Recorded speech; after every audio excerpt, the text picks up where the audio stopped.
Are you looking for love? Are you craving a real connection? Are you sick of the games? Then stop playing them.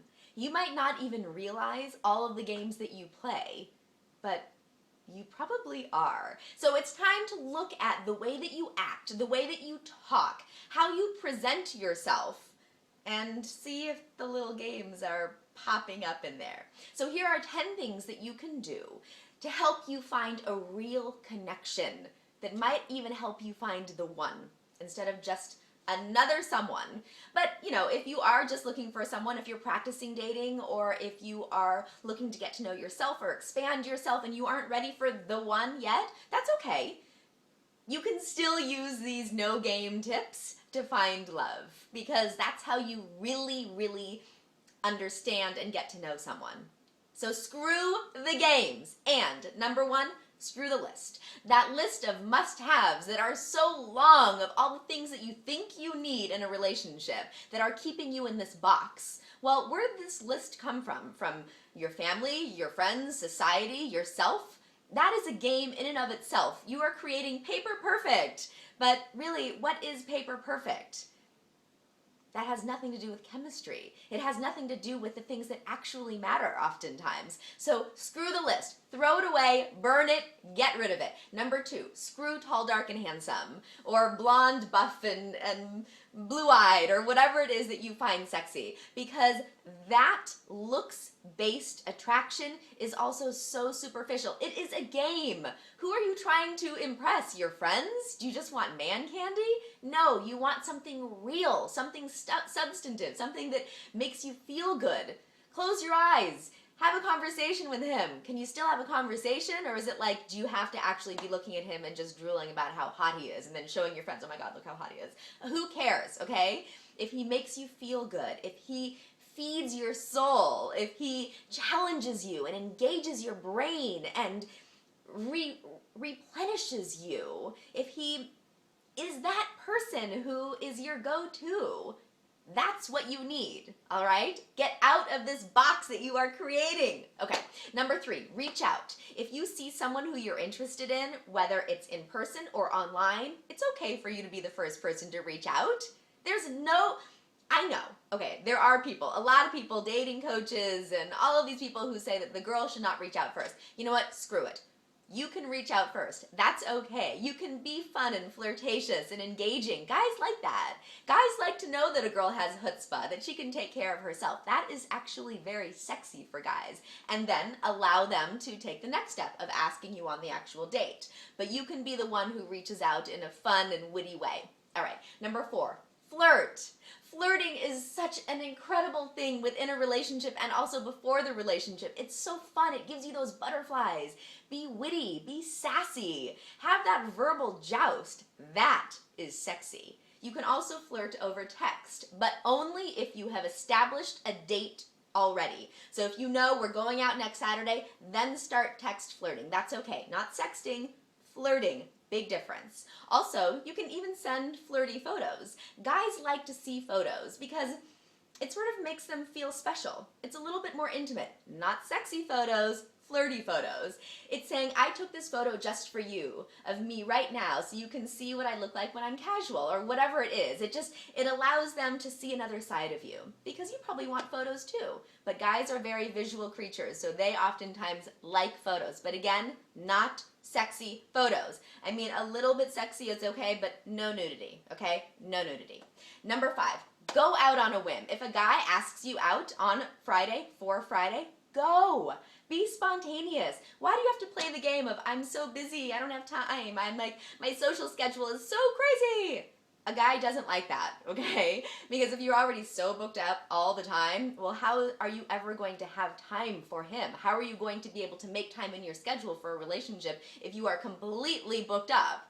I mean, how do you think that looks? He probably imagines that you're going on a date every night. But regardless, it's okay for you to be available on a Friday night. Who cares? On a Saturday night, fine. It's not okay if he's calling you for a booty call. Okay? But if it's a real date, if it's a dinner, if it's drinks, if it's an activity, fantastic. Go. Be spontaneous. It also shows him that you aren't that high maintenance girl. And it's putting away all those crazy games. Okay. Number six, get raw.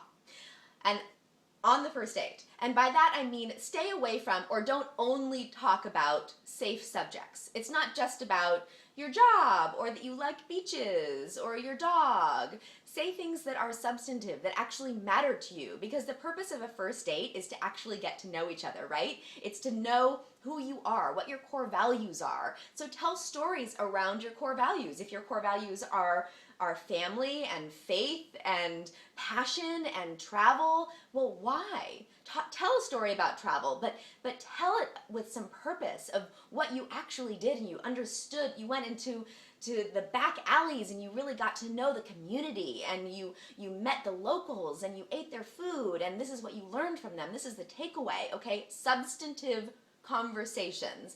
When you tell a story like that, they will then tell a story similarly to you. So you're basically setting the tone for the conversation.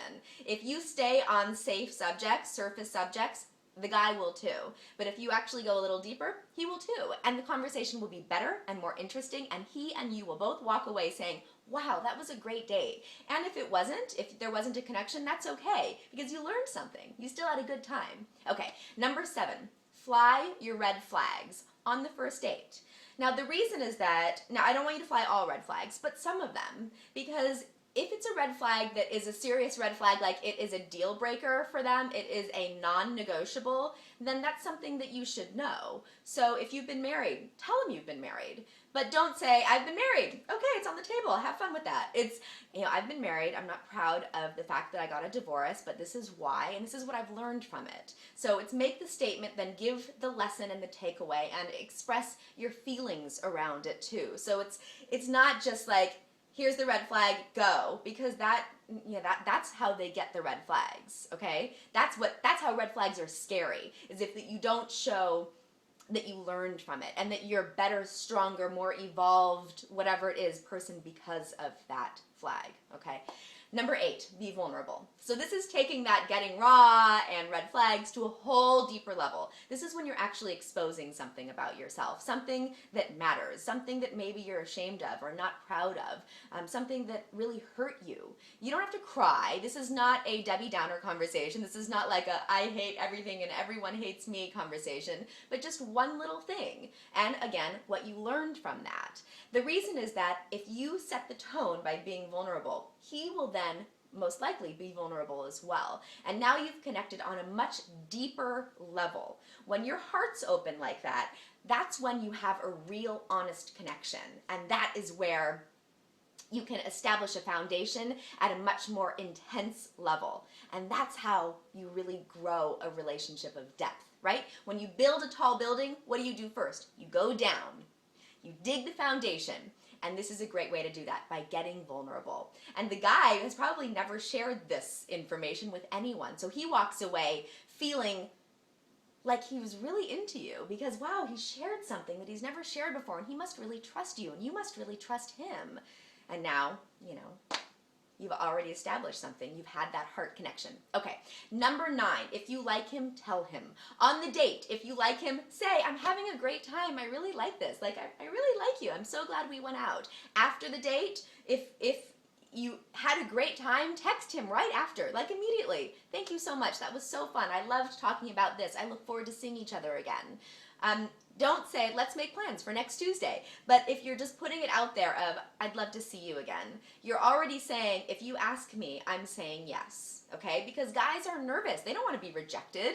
They also want to know that they're doing something right. Guys like positive reinforcement just like women do. So if you say, I really like you, that makes him feel good about himself. Don't play the game of like, I don't want to let him know that I like him. Come on, really? Let him know. Tell him you like him, just like you would want to know if he liked you, okay? Don't like shower him with it, but say it a couple of times, and that's it. Put it out there. Number 10, the most important thing, be yourself. Be your quirky, sassy, sarcastic, funny, edgy, cerebral, intellectual, movie buff, whatever, comedian self, okay? Be you, whoever you are. Just be careful with the sarcasm, because sometimes it can come across as bitchy, which you don't mean to do. But if someone doesn't know your sarcasm, then that's the only thing.